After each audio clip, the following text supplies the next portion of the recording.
De nuevo con ustedes, amigos de Descubre el Guadalhorce, y hoy queremos retomar la novela histórica, esa que está tan en boga, tan de moda ahora y que tanto nos enriquece y además es muy agradable. Pero la novela histórica bien documentada, bien fidedigna, esa que de verdad alegra. Para ello tenemos a un viejo amigo ya de nuestro programa, tenemos a Jesús Díaz. Bienvenido, Jesús. Bien hallado, encantado de estar otra vez con vosotros y recordar tiempos pasados, no muy pasados, pero volverlo a recordar. Que además nos presenta un nuevo libro que ya nos presentó Biznaga de Sangre, que fue un triunfo, ¿verdad? Gustó mucho Biznaga de Sangre. Sí, actualmente va por la 5ª edición y la verdad que a la gente le está gustando, que eso es lo importante, y bueno, y se sigue vendiendo, ¿no? Se sigue vendiendo. Recordanos que estaba ambientada en la Málaga de los años 50. En la Málaga del año 54, la búsqueda del manto de San Francisco de Paula, un santo muy vinculado con la ciudad de Málaga, donde daba una sabiduría universal, y la gente pudiente de Málaga, la gente, sobre todo la gente del siglo XIX, que hicieron Málaga fuerte, esos grandes apellidos, estaban detrás de la búsqueda de ese manto que venía desde la época de las tomas por los reyes católicos, ¿no? Y bueno, hay diferentes personajes: el inspector de policía Juan Sarmiento, Justino Almansa, que era el historiador que junto con Sarmiento van buscando esa reliquia, y María, la secretaria de Almansa, que también tiene una relación con Sarmiento, y en fin, se iba buscando todos los rincones y todas las zonas y los sitios de la Málaga histórica, y mezclándolo también con todo lo que es la arquitectura y todo el arte de la Málaga, dando un paseo desde la Málaga fenicia a la Málaga de mediados del siglo XX, ¿no? Pasando por el Renacimiento, el Barroco, y toda la infrahistoria que se va teniendo de todas esas épocas. A través de una trama policíaca conocemos historia real. Ahí está, esa es la intención, ¿no? Yo no sé si te acuerdas que cuando estuvimos la otra vez estábamos hablando que yo unía mi pasión de la novela negra junto con el arte y la historia para crear en una costelera una historia que fuera amable a la gente, que el lector pudiera aprender de cosas de Málaga y al mismo tiempo pudiera meterse en una novela con tintes negros o novela policíaca. Al que le gusta la historia, pues puede leer otra cosa, y al que le gusta la novela negra o la novela policíaca, pues puede aprender de historia. Exactamente. Y ha tenido mucha aceptación, ha gustado mucha, mucho. Mucha aceptación, gracias a Dios, mucha, y te puedo decir que hemos estado en Barcelona, por Cataluña, en las casas de andaluces en los centros culturales andaluces de por allí, hemos estado en Úbeda, hemos estado en Jerez de los Caballeros presentando, en muchísimos sitios, y la novela se ha vendido en Madrid, la novela ha ido a diferentes puntos de España, a Zaragoza, a Valencia, incluso al extranjero, a Francia también, en fin, Francia ha llegado.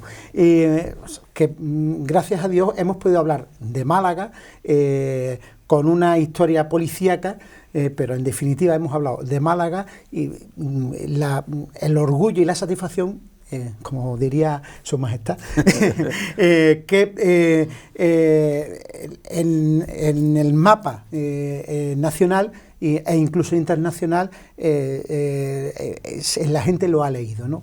Con lo cual yo loco de contento, y con esta nueva historia espero que también la gente se enganche. Donde quiera que ha habido un malagueño ha disfrutado reconociendo sus calles, su historia. Hay gente, un guardia civil de Barcelona, que estaba en Barcelona, me escuchó en un programa de radio y me mandó, se metió en mi perfil de Facebook, escritor Jesús Díaz, y allí me localizó y que por favor que me pudieran mandar y tal. Entonces, por mediación de la editorial le pudimos mandar una novela firmada y tal, y el hombre loco de contento porque él sin ser malagueño, él amaba Málaga. Y dice que Málaga era su segunda casa. Y tenía la necesidad de tener esa novela, de leer esa novela. Y muchas cosas muy curiosas, ¿no? De gente, una señora de Francia, una señora que es francesa, que es una amante de Málaga, vino a Málaga a comprar la novela. Ah, sí. Vino a Málaga a comprar y quedamos en la librería en cuestión para que yo se la firmara. O sea que ha habido cosas maravillosas en ese sentido. Fue buenísimo. Claro, y gracias a ello ahora vamos a por la segunda parte. Ya vamos a por la segunda. Ya no sé si te acuerdas que te comenté que esto iba a ser una trilogía. Sí. La trilogía, ahora el inspector Juan Sarmiento no es inspector, por unos acontecimientos que tienen que leer quien no lo haya leído en Biznaga de Sangre, es detective privado, y nos vamos a la Málaga del año 57.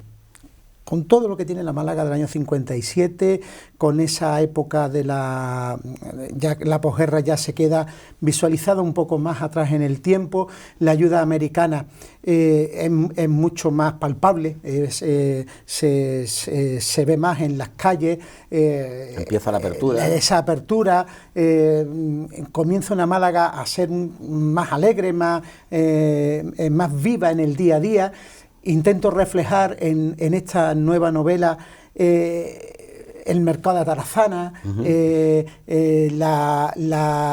la tienda que te vendían las zapatillas de cáñamo, las abacerías. Ahí está, todo ese contorno. La gente como compraba en el mercado, porque compraban en el mercado totalmente diferente a lo que se compra hoy en día. ¿Ah, sí? Se llegaba, dame un par de reales para hacer que les quiero hacer a mi marido un potaje, y entonces un par de reales de garbanzo, y después las especias iban por paquetitos, se compraban a granel, iban por paquetitos y se iban vendiendo porque la gente no tenía dinero. Incluso el aceite iba muy dosificado para comercializarlo, y eso también intento reflejarlo en esa Málaga del año 57, aunque la novela pega un salto y de Málaga va a la ciudad de Úbeda.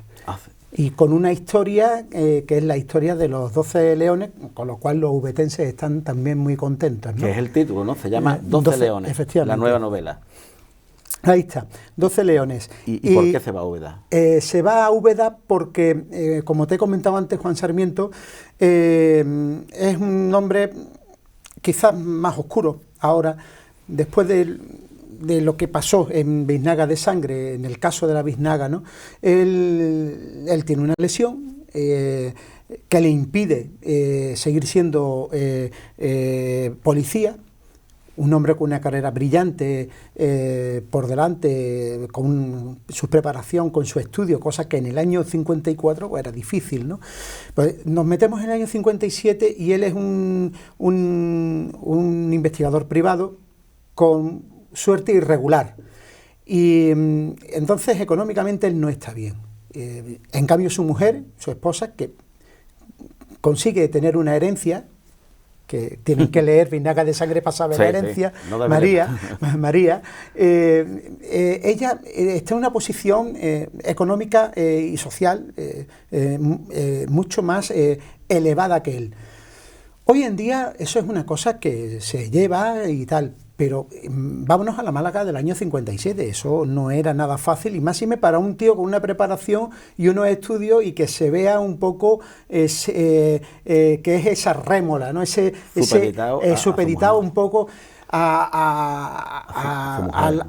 movimiento económico que tiene ella, ¿no? Entonces él en ese sentido lo pasa mal, pero le llega una carta de un señor de Úbeda, un potentado de Úbeda, que lo reclama para buscar 3 tablillas templarias que están escondidas supuestamente en la ciudad de Úbeda. Hablamos de 3 tablas que pertenecen a mediados del siglo XIV y que están escondidas en la ciudad de Úbeda, y que unificando esas 3 tablas se llega a un punto o a un sitio donde puede haber algo muy interesante de los templarios.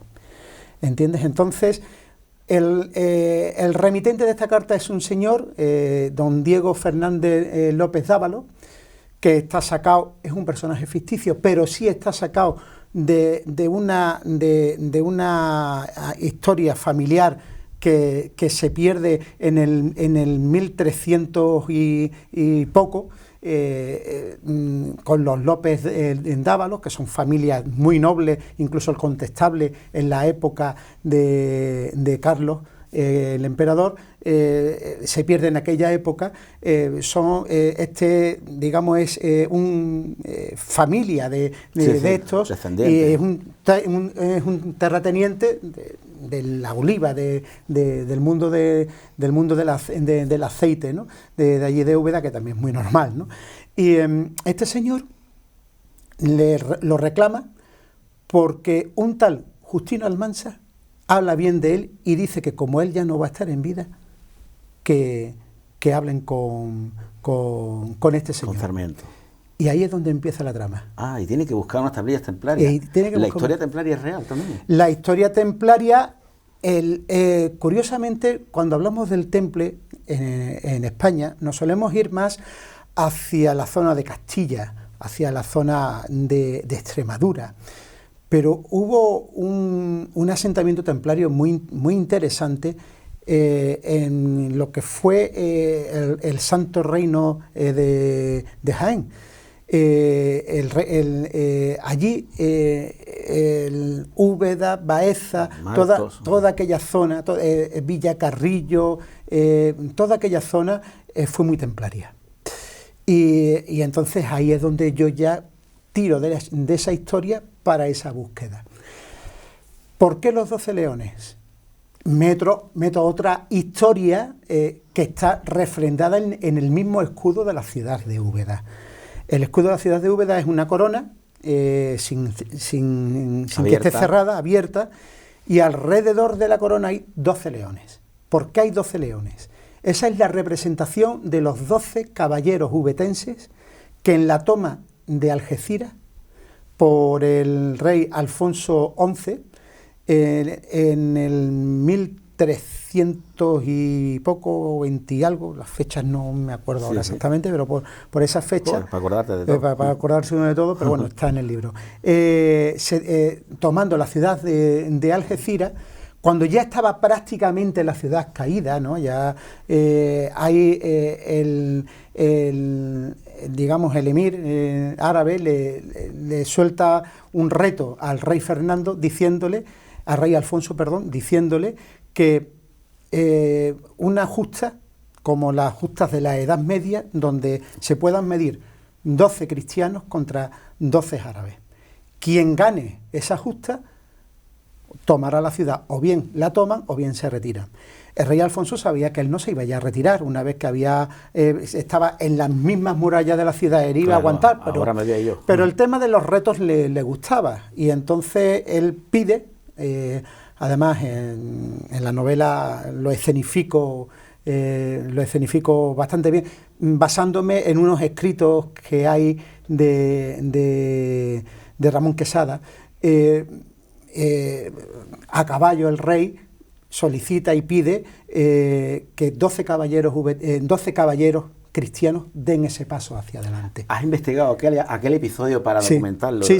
Además los 12 caballeros están relacionados, incluso como supuestamente pudo ser esa justa, ¿no? Qué interesante. Y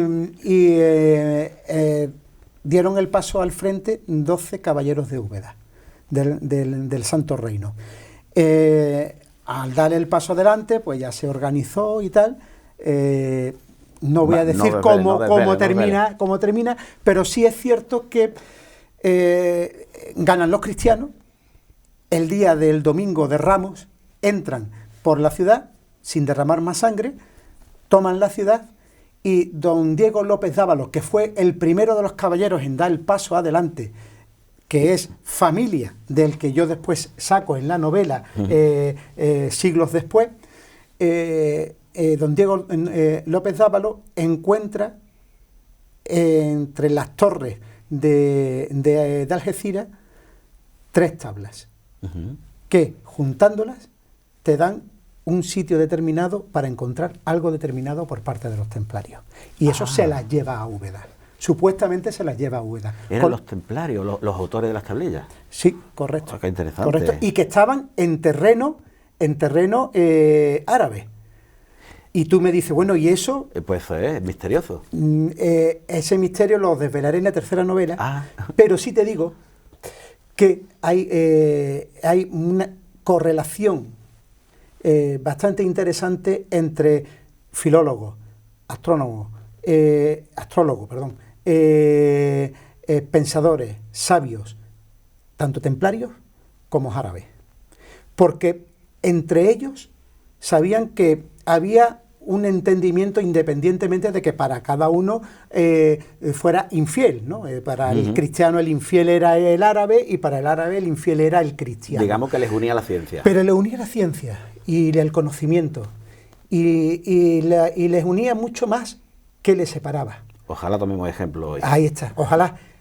Y eso también hay documentación de eso, Sí. que hay una especie de ten con ten, Una relación. una relación entre unos y otros. Continua y amena. Y continua. Y piensa que a principios del siglo XIV el rey Francisco de Francia, junto con el Papa Clemente, maniobran y orquestan una serie de mentiras y de burlas, principalmente el rey. Después ya se deja llevar el Papa, ¿no? Porque tanto Roma como Francia le debía mucho dinero a los templarios.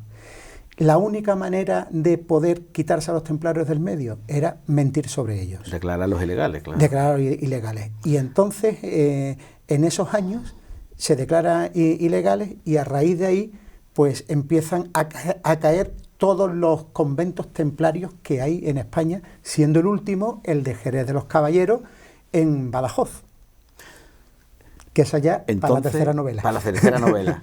¿Es cierto todos los misterios y todos los códigos cifrados que hemos escuchado sobre los templarios? Sí, verás, es verdad que la literatura tiende a magnificar mucho las cosas.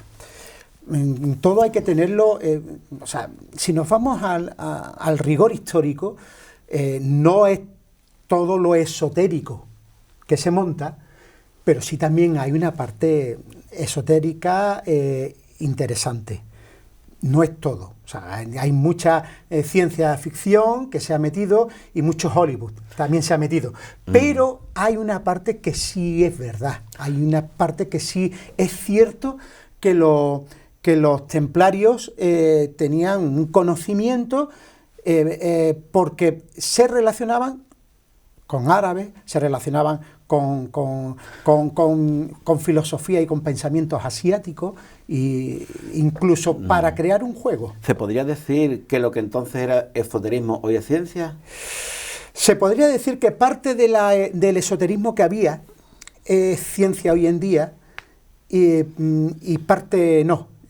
También se tiende a lo que te he dicho antes, a magnificar demasiado las cosas, pero en cierto modo en determinadas cosas sí. Se puede, hay una delgada línea entre el esoterismo que se podía pensar en aquella época y ciencia e historia. ¿Y qué juego es ese que me dices tú que inventaron los pues templarios? verás, los templarios no jugaban ni a los naipes ni al ajedrez. Entonces ellos se inventan un juego. Un juego que hoy en día es muy popular y hoy en día lo tenemos al alcance de todos. Si es el juego de la oca. El famoso juego de la oca. ¿Ese es un invento templario? Ese es un invento templario. Ese es un invento templario sacado de la filosofía del mirar el mundo desde una perspectiva en espiral, que todo es un camino de donde hay baches y hay cuestas y hay sufrimiento, pero se llega al final a la meta y tal. Eso ellos lo sacan de esa filosofía oriental. Ellos se inspirarían en asiática, otra cosa, claro. Ahí está, pero ellos lo traducen a una cosa tan nuestra como es el Camino de Santiago. Ajá. Ellos hacen ese juego y crean una salida y la meta, que es no llegar a Santiago, llegar a Finisterre. el final del terreno, que era de los sitios míticos que hablaban de los templarios, donde los templarios decían que esa era un sitio y tal, el final de la tierra, allí en Finisterre, ¿no? Que además lo ha reflejado aquí. Sí, está reflejado. De hecho, está reflejado incluso el tablero.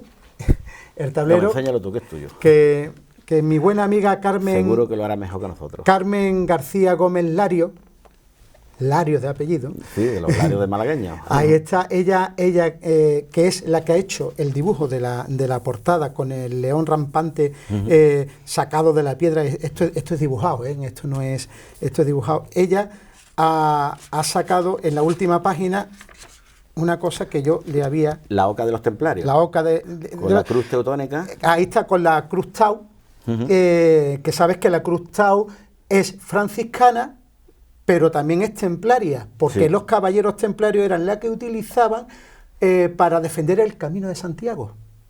Y la llevaban en el pecho, la cruz Tau. Claro, el mundo en espiral. El mundo en espiral, donde tienes la muerte, donde tienes el pozo, donde tienes... Y la representación numerológica tiene su significado. Sí, tiene su significado. Aquí, si veis, en la novela, yo he puesto leones porque en el contexto de la propia novela, quien lea la novela entenderá el porqué de los leones que van, ¿no? Porque ahí van todos los leones y después hay algunos que llevan la cruz de San Millán, otros que llevan una azucena representando a Santa María y otros que llevan la epístola y la espada de San Pablo. El que lea la novela entenderá por qué van esos tres atributos. Todo ahí. Tiene su significado. Todo tiene su significado. Que un templario no va a perder yo. Ahí está. Qué bueno. Ahí está. Y aquí, si veis, la casilla arranca en el 1, 2, 3, 4 y 5. Yo pongo leones, como he comentado antes, pero aquí iría una oca. Vale. Seguimos. Hemos contado 5, 6, 7, 8 y 9. Aquí iría, en este caso, un león, aunque normalmente siempre va una oca. 9. Ahora contamos otra vez. 1, 2, 3, 4 y 5. Otro león. Otro león. Pero si contamos 4, 1, 2, 3 y 4. Otro león. 5 más 4, 9. 9 son los 9 primeros caballeros templarios que estuvieron en el templo de Salomón cuando se funda la orden y que Hugo de Payns le solicita a Balduino, al rey Balduino de Jerusalén, el crear esa orden templaria que después los benedictinos apoyan abiertamente de una manera arrolladora para llegar incluso a la primera cruzada, ¿no? a las cruzadas, ¿no? Pero si os dais cuenta, la última casilla es el 63. Siempre es el 63. 6 más 3. 9. 9. Se repite. Se repite. El simbolismo numérico. Se repite el simbolismo numérico que es tan importante qué interesante. en los templarios. Ahora os voy a enseñar otra cosita que me gustaría que... Todo eso lo explicas tú bien ahí en el perfectamente, libro. Sí. Y además va con dibujitos, para que también la gente lo entienda. ¿Y te ha costado investigar todo eso? Bueno, es cuestión de investigar. Bueno, yo qué te voy a hablar a ti, tú sabes lo que pero tú sabes estoy lo que viendo es que eso tiene un trabajo grande, ¿eh? Sí, bueno. Documentar todo eso y luego explicarlo. Bueno, pero es la satisfacción que nos llevamos, porque no es solamente escribir una novela de ficción, ¿no? Sino también meter una realidad. Has disfrutado mientras investigabas. Mucho. Mira, aquí hay otra cosa también muy interesante. Estáis viendo la cruz templaria, ¿vale? Y aquí veis una serie de simbolitos a los lados. La cruz templaria lleva aquí unos diferentes letras, abecedarios y unos números. Bien, estos ángulos que veis aquí son los diferentes ángulos que tiene esa cruz templaria. Por ejemplo, A es este pico, B es este, C es este, es verdad. D es este, y así sucesivamente hasta que se llega a la N, que es la X. que es la que está en el centro, ¿no? Así sucesivamente hasta que se forma el abecedario completo. ¿Qué es lo que pasa con esto? Estos eran mensajes encriptados que tenían los templarios para mandarse correspondencia de unos a otros, entre ellos. Con lo cual, si caía algunos y cogían esa correspondencia, no tenían ni idea de lo que entre ellos se estaban contando. Claro, porque era muy frecuente ese mato al mensajero, claro. Pero luego no te enteras de nada, no te claro, enteras de nada matarlo. Y a raíz de eso, pues esas tablas que están escondidas tienen esos símbolos. Ese mensaje. Esos mensajes. Esos mensajes. Es interesante. Y el seguimiento de todo esto que transcurre en la ciudad de Úbeda, me dices. Transcurre en la ciudad de Úbeda. La ciudad, ¿por qué Úbeda? Úbeda es una ciudad renacentista muy importante del siglo XVI, es fundamental, una de las grandes ciudades del siglo XVI, no solamente en España, sino a nivel de Europa. Hay que entender que estamos bajo el Imperio Español y hay personajes con muchísimo calado dentro de la ciudad de Úbeda en ese instante, en esos momentos.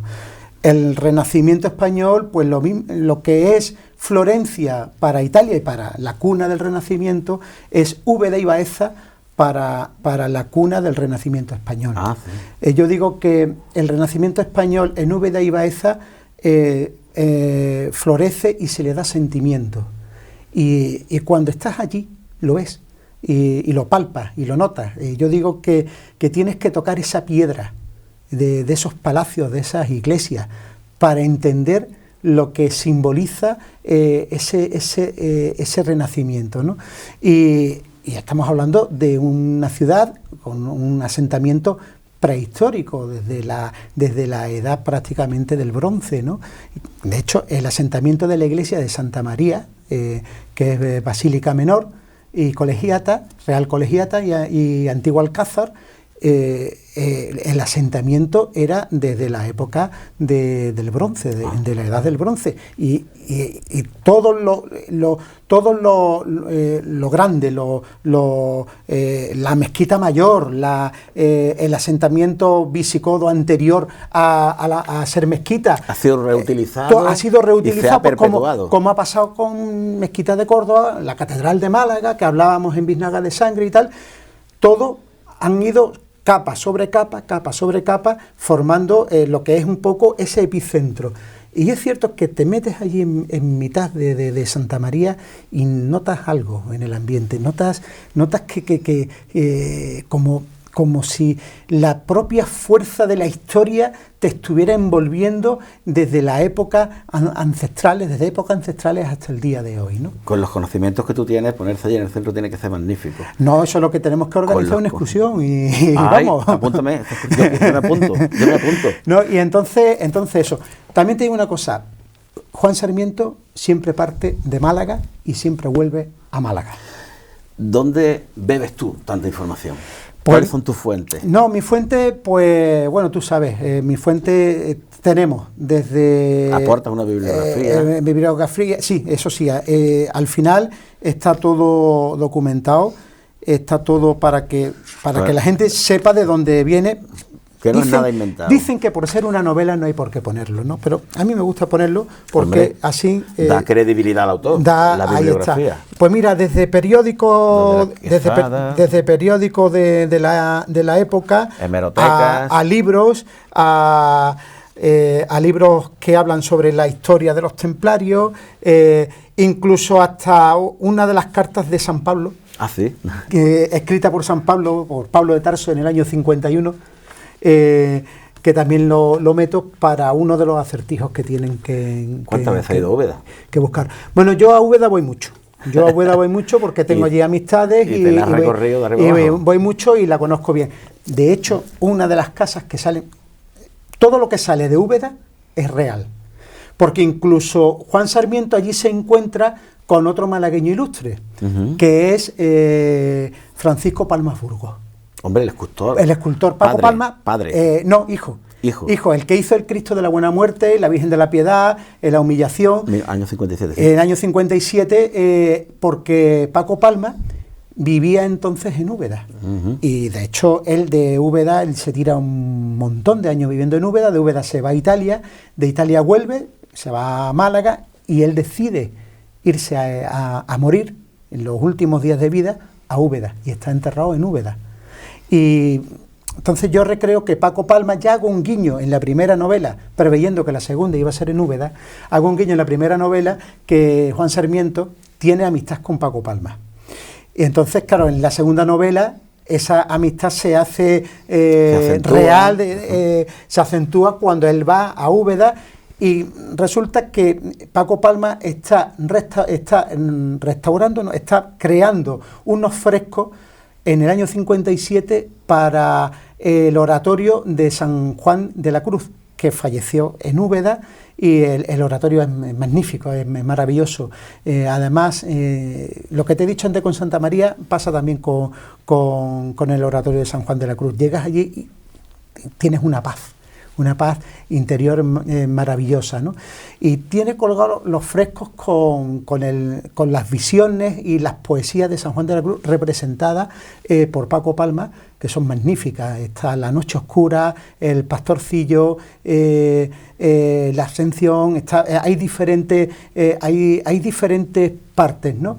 Y entonces ahí recreo a Juan Sarmiento charlando de tú a tú con Paco Palma, y Paco Palma enseñándole Úbeda a Juan Sarmiento, que no la conocía. Ay, qué interesante. Los que amamos Málaga y conocemos Úbeda y también la amamos, después de leer este libro, ¿crees que lo veremos desde otro punto de vista, las cosas? Hombre, yo espero que sí. Mira, una de las cosas que más ilusión me hizo con Vinagre de Sangre es que algún lector se acercaba y dice: es que yo bajo al centro y paseo por el centro ahora, por el centro de Málaga, paseo como si estuviera paseando con Juan Sarmiento, con Justino Almansa, como si estuviera viendo diferentes localizaciones que salen en la novela, y que me meto dentro de esos personajes para ir paseando y decir: ay, pues esto sale, tal. Gente que ha ido a la catedral y ha dado un paseo por la catedral y ha visto las diferentes capillas que yo voy desglosando, ¿no?, en Biznaga de Sangre. Te fijas en detalle que de otra forma no tuvieras visto. Y eso era lo que yo quería hacer.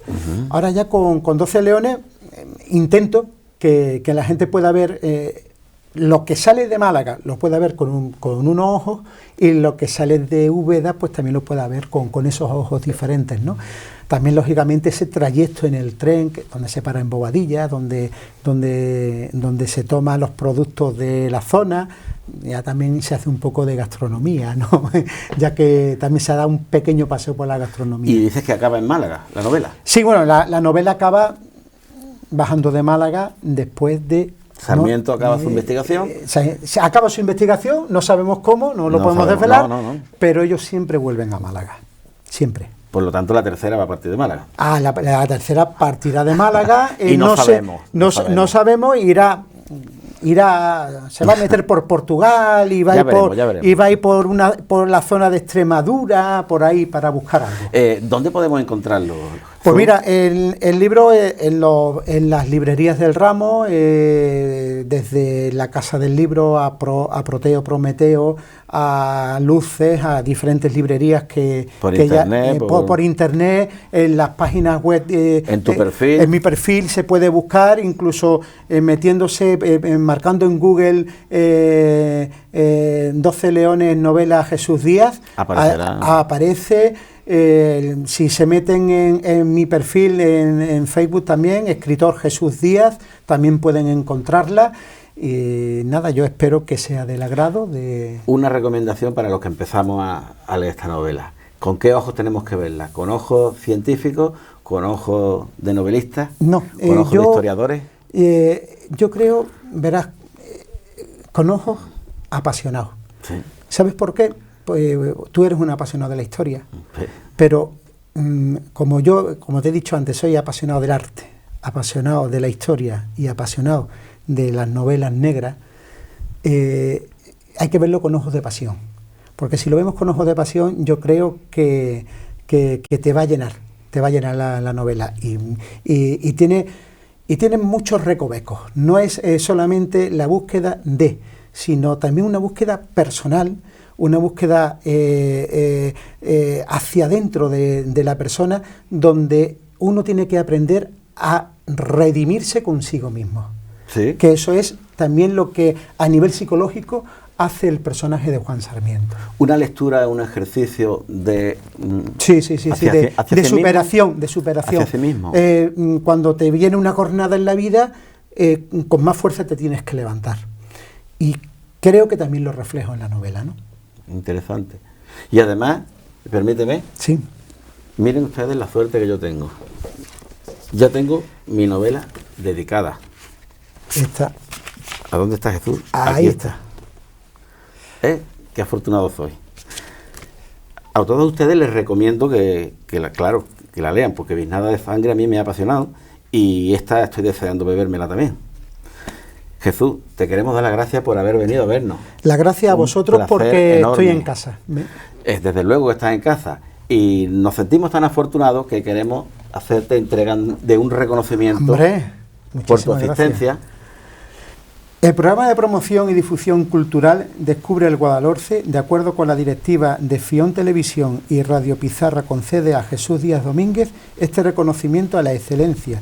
Tú haces el Guadalhorce por la labor que desempeña en favor de nuestra comarca, su patrimonio y sus raíces.